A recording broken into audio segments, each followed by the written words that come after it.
Hello again, and welcome back to Marketing with Purpose. Or if this is your first time here, welcome to Marketing with Purpose. My name is Monica Pitts, and today I am going to tackle a do's and don'ts list. We're going to go over the do's and don'ts of writing for your website. See, we have a downloadable offering out on our website. It's free. It's called What to Put on Your Website. And on the success page for that download, we ask people, what do you want to know next? Like, what else do you need to know in your web planning journey? And a lot of people said that they wanted to learn about writing for their website. That's where they're stuck. And so that's why we're doing this episode. We heard you, and I even dedicated an entire module, a whole learning sequence about writing for your website in our upcoming Better Than DIY website program. So thank you so much for your feedback, everyone. It really does help me help you on your journey to getting an awesome website that's going to grow your business. So talking about business, let's get to business and talk about those do's and don'ts.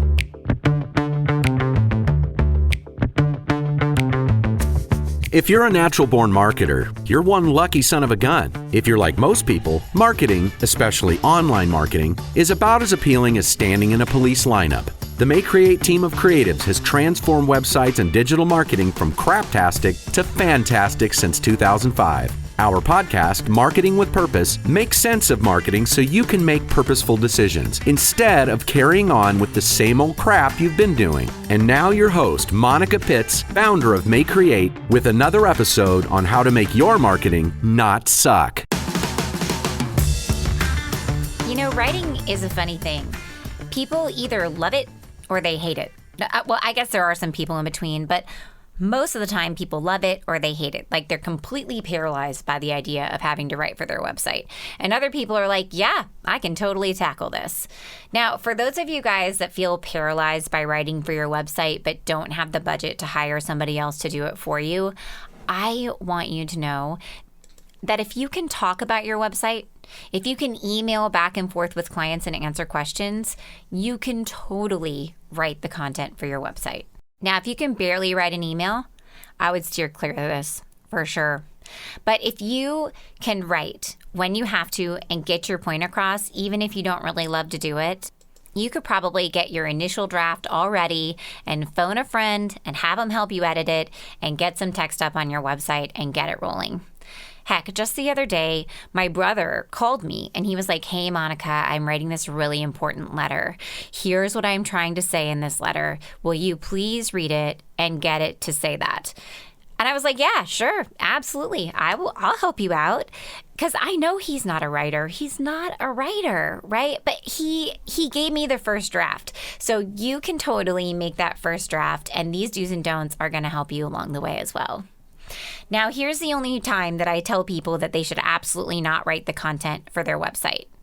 One is if you absolutely hate writing, and you have the budget to pay someone to write it for you, then 100% every time outsource that, right? And number two is if your expectations don't align with your skill set. So if you want your website to be super polished and have a strong brand message, and you want it to close the deal online, but all you can do is write a bulleted list, then do not endeavor into writing your own website content, friend. Find someone to help you do it. Once again, you could start with that outline and get it all together, figure out exactly what you need to say, and then send it over to somebody to edit. And you could do it that way too, and that would be super cost effective for you. But if you are looking to cut costs in your web design, you're probably going to need to write the website content yourself.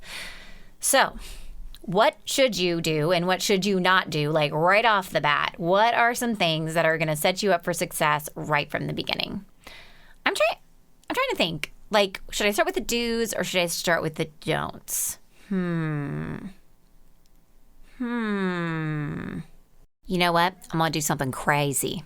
We're going to go back and forth. We'll have a do and then we'll have a don't. What do you say? Okay, so first do your research. Yeah, because great writing starts with a plan. You can't get the right stuff out if you don't have a plan for what needs to get out. You'll just start writing and it'll be cray-cray and nobody's going to be able to follow it. And that does not help anybody along to building a website that's going to help them grow their business. So you want to do your research. So what kind of research do you want to do? Well, the first research I would do is look at competition. And we just talked about some of this stuff in our recent episode, time-saving tips for a website redo. So you might pop over there and listen to that as well once you're done with this, because that's going to help you along on this journey as well. You're going to research your competition and just look, what do they have on their about page? What do they have on their services pages? What do they say about their business? I would literally copy and paste phrases that you like. Do not plagiarize them. That is lame. But getting the creative fodder together is a huge part of the creative process. So do your research. The second type of research that I feel like you should do if you're trying to rank on Google is your keyword research. So you're going to hop on over to your favorite keyword research tool, whether it's going to be in the Google Ads Keyword Planner or Google Search Trends, or shoot, you could even look at Google Search Console for your own site. You could have a paid system like SERPstat or a free SERPstat account. There's all kinds of different ways to find keywords for sites in your industry, and map out what keywords you want to rank for the different pages of your site, because you're going to want to write including those keywords. Now, whether or not you write with the keywords initially or you work them in on the back end, I kind of prefer option 2, but I do option 1 as well. So if your goal is to rank organically on Google for certain keywords, you just got to do your research and make sure that you know from the beginning what you're going after, so that way you can include it in your text. Which brings me to my don't. Don't expect to rank for words that you didn't use on your website. Back in the day, way back in the day, at the beginning of Monica Building Websites. Actually, no, this was not at the beginning of Monica Building Websites, but it doesn't really matter. Back in the day, I built a website for a home builder and remodeler. They wrote all the content for their website. I built the website. I put the content in. They came back to me a year later, absolutely livid, because they were not ranking for home builder. Well, here's the deal. They never said home builder anywhere on their website. They only said remodeler. You can't rank for words that aren't on your site, friends. Google doesn't know. It can draw inferences. Now it's even smarter than it ever was then. So it does draw some parallels between the content that you're writing and what you do. But ultimately, if you want to rank for something, you gotta write about it on your website. There you go. That's your first set of do's and don'ts. Your do is do research. Research your competition, figure out what they're saying, so that way you can make sure that your message stacks up against theirs. And do that keyword research if ranking organically in Google is really important to you. But don't expect your website to rank for words that you don't have on it. Next, do. All right, so we're going to stay in this vein of Google rankings, right? So do write at least 500 to 1,000 words per page. Don't just put a bulleted list on your page and expect that page to rank on Google. Here's the deal. We have all went out and looked for a recipe online, right? There are so many things that you can learn about search engine optimization from a recipe blogger. So many, in fact, that I actually did an entire podcast episode about it a year or two ago. It is super, super annoying that you have to scroll past all of that text to get down to the recipe, isn't it? Isn't that super annoying? Haha, but they do it for a reason. If they didn't have all that stupid text on the page, Google would never find it. They need more text than just the recipe and the instructions to make Google find and rank that recipe. And the other reason that they do it is because they have ads on their page, and the more people that see the ads, the more money they get paid. So there's that too. But ultimately, you have to have enough content on the page that Google can read it and rank the page. And if you don't have enough, if you just have a bulleted list, for example, then it's just not enough. And it's not just for Google, it's for the people that are buying your product too. I know that there's some people that a bulleted list is enough for them, but there's a lot of people that aren't that way. They need to be able to read about their service. They are doing research before they ever call you to determine if you can fulfill the needs that they have. If you don't have words on your page explaining what you do, how you do it, and your competitive advantages, if you don't answer the questions that they have about the service that they're evaluating you against your competitors for, you're not going to get that call. So it's not just about Google, it's also for your potential clients as well. So your do write at least 500 to 1,000 words per page. Your don't, do not just put a bulleted list on a page and call it a day, because that is not enough, my friends. Not enough for Google and not enough for potential prospects either. Okay, your next do stay organized. I drove this point home in that time-saving tips for your website redo episode. So if you're wondering how to stay organized, oh, my friends, go listen to that episode. I know I already talked about it in this one, but it will get you organized. Okay, so you have to, for your writing, outline your content. You have to link to the competitors' sites that you liked what they said on their sites. You need to take those snippets that were creative inspiration of what you want to sound like and put it on a document that you can see. You need to outline what you want to put on the page before you ever start writing. You need to do what I call creating a rubric for your writing, which is ultimately a list of questions that you would ask somebody about the service, or that people ask you about the service if you knew nothing about it and you were trying to evaluate providers to make a decision. And then you can use that rubric to evaluate against what you actually wrote on your copy. Without the rubric, you don't have a green light. You don't have a way to check off the box and say, this is ready. So you want to make that rubric for yourself. You also want to develop a process that works for you for writing your content. Everyone writes differently, and you don't have to follow the same process as everyone else. One of the ways that I write my content is first starting with that outline and those questions, and then I record, wait for it, a podcast about it. Yep. And if I'm not recording a podcast, then I literally just read the questions and answer the questions, and then I edit them from that podcast. This process really works for me because I am an audio human being. I think probably a lot of people that have podcasts might be like audio learners. I have to hear myself saying things before I even really process them. I process stuff out loud. And so this writing process, it does work for me to make my outline and talk through it. And then I upload it into a transcription software, or sometimes I speak right into my transcription software if I'm just writing and not recording a podcast. And then I download it and I start editing it. Sometimes I edit it and then I say it out loud again and I record it again and edit that again. It's just so much easier for me to start talking and then edit afterwards than it is for me to just start writing. Not saying I never do it that way, but it does take me longer to get the creative out that way.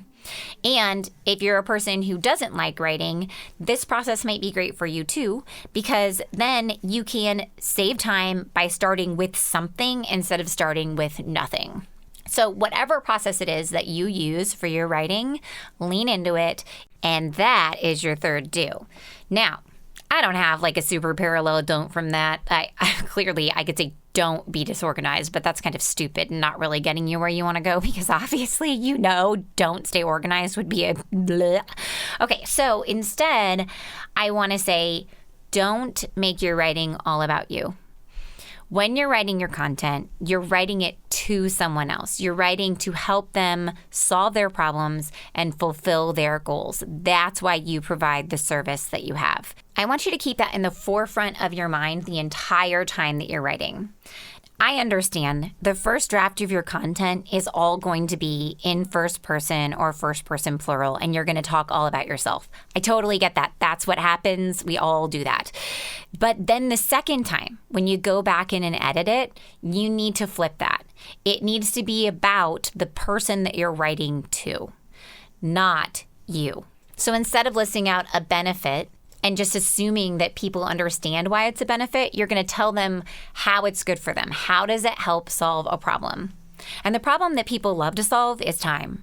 People want to know how it's going to make their life better, how it's going to save them time, how it's going to help them move to the next thing, how it's going to save them energy. That's what people want to know. Tell them those things. For example, when we are talking about the bonuses in our Better Than DIY website program, instead of just saying live and recorded tech support sessions for 5 weeks, and then talking about how extremely qualified we are as a company to support them through the process of building their own website and how we've done it with hundreds of clients and how we have a really great, awesome process, what was that? That was just me talking about myself. Did I lose you there? I probably lost you there. So instead, we talk about it on that page and we say, just ask and get answers pronto. Nothing is worse than setting aside time for a project only to fall into a big black tech hole. Searching the internet for hours isn't a solution for business owners on a time crunch. You'll get 5 weeks of live tech support. Hop on, share your screen, and we'll troubleshoot together. That is talking to them about what they want and explaining to them what the benefit of that bonus is to them. Now think to yourself, how could you do that for your services? Because it's not about you and how awesome you are. It's about them. Especially on those services pages. I think that people should talk about how awesome they are, but that belongs more on the about section or the history section of your website. Maybe on a mission or values page, but not on the services pages. On those pages, we really need to stay externally focused on the people that we're selling our products to. It's about them. How does it help them? How does it save them time? How does it get them where they want to go? That's what we want to talk about there. If you want to talk about how awesome you are, you could throw in a testimonial and let someone else say how awesome you are. And that would be a great way to get it done. So to recap, do stay organized, but don't make it all about you. That's our third do-don't pair. Okay, so our last and final do-don't pairing. Do hire an editor. I know I talked about this earlier, but you really, even if you don't hire an editor, you need to have someone else look at your content. Someone else needs to read it and make sure that it makes sense. It would be great if you had someone read it that really knows what you do and then have someone read it that has no clue what you do, but is actually someone in your target market that you would want to do business with. We have at least 3 sets of eyes on every single piece of content at Make Create before it ever leaves the office. At least 3, sometimes 4. We have the person who wrote it, we have the account service person or the art director, and then we have the client. All 3 need to look at that content before we decide that it's done, before we release it into the wild, right? And you can create that same support system by pooling folks, hapless volunteers, sisters, to come in and look at your content and read it. Now, here's the deal though, and I'm going to circle all the way back to the top for this don't for you. I just said do hire an editor. I really do think that most people do have what it takes to at least get the first draft of their website content together for themselves. And then do hire an editor if you are not comfortable polishing it out to the finish. Now, if you hate writing, don't write it. If you seriously, I know I just said do hire an editor and that I think you've got what it takes, but if you hate writing and you have the budget for it, don't write your own website content. Hire somebody to do it for you, okay? And the other time that I would absolutely hire somebody to do the website content for you is if you are trying to sell your product straight up online. Now, I'm not talking about people who have a service-based business like the plumbers out there or the HVAC companies, a salon, a restaurant. You're not selling your services online. Even our nonprofits, you're not selling services online. Yes, you take donations online, just like other people take reservations online or take payments online. That's fine. But you're not actually selling your product or service online. If what you're trying to do is go through the whole sales process online, you're going to have some really persuasive content. And if you're not a great writer, you don't want to have to write that yourself. I love it when I can hire a copywriter who's an amazing persuasive writer and have them write magnificent copy for my clients. I love it. I get it back and I'm like, God, this is so amazing. I want everybody to feel like that about their website content. But if you're new, you might have to endeavor into this on your own. And if you are either a hater of writing or if you are absolutely selling something online and the deal has to close online and they're never talking to a person, period, you probably need somebody who can really write to tackle this challenge for you. All right, friends, there you have it. Those are my do's and don'ts of writing for your website. do your research and by all means document it so that way you can find that stuff later. Don't expect to rank for words that you didn't use on your website. Do write 500 to 1,000 words per page. Don't just put a bulleted list on a page. Do stay organized and develop a process that really works for you. Don't make it all about you. Do hire an editor, and if you absolutely hate writing, or if you're trying to close the deal on your website, don't write it. Don't do it yourself. Hire somebody else to help you through this process. And those are my do's and don'ts. Getting your website content written and done, first of all, can be a huge barrier of success to publishing your website.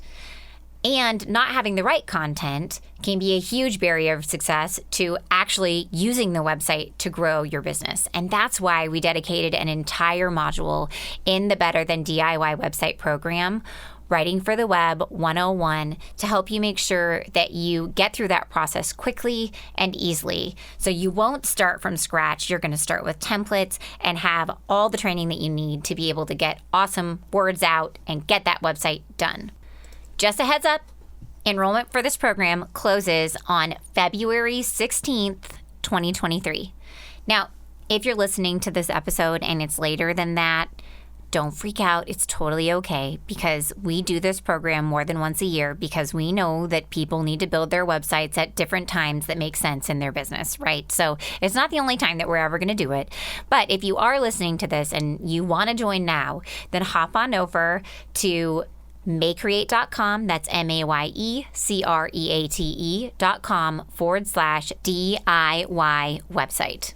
You can join the Mayecreate team on this Done With You program to transform your website from craptastic to fantastic in 5 weeks. So you can build a professional quality website without learning to code or taking out a second mortgage. You'll get to polish up your design with one of our professional designers, and then we'll pair that with DIY page-by-page writing and building training so you can get the professional personalized site that your business needs to grow without spending that $1 million or learning to code. Enrollment closes on February 16th, so hop on over to mayecreate.com, MAYECREATE.com/DIY website. And I'll see you there. Thank you so much for hanging out with me and taking the time to geek out about writing for the web. And until next time, go forth and market with purpose. Thanks again for listening to Marketing with Purpose. Head over to mayecreate.com, MAYECREATE.com. Yeah, you heard me right, MAYECreate.com, for podcast notes and more resources to grow your business. Don't let your marketing suck. Get your pride on. Market with purpose.